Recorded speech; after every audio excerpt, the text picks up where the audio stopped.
A barbell hip thrust is usually a little easier to do on a lower bench, but if you have just a standard size bench, you can make it work. Start off with your barbell in front of you and your weights on the bar. If you have larger weights, larger sized weights, especially bumper plates, even of lighter weights, it'll be a little bit easier to get underneath. If you have something that's smaller, you may have to maneuver the bar up onto you and kind of wiggle around a little bit to get into position. So just be careful when you're doing that. Careful with the knees and the shoulders. Having a squat sponge is a little bit easier because it helps protect the hip bones, or if you have any kind of other squishy surface, a rolled up mat, one of those workout pads, the wobble pads, sometimes that will help.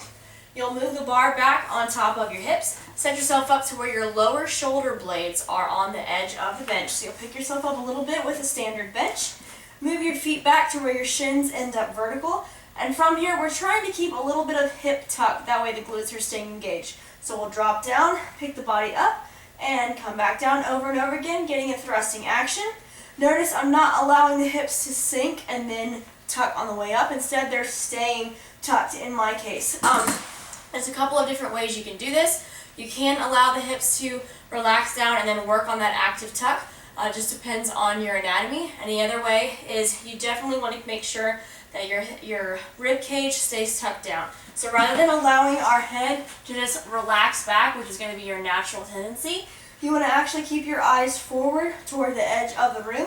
That way your rib cage stays down. We keep the abdominals actively engaged, and it makes it a little bit easier to fire up the glutes. You can do anywhere between 50 reps of these all the way down to just one. Just make sure that you're conditioned enough before you load up the bar and do heavy weight.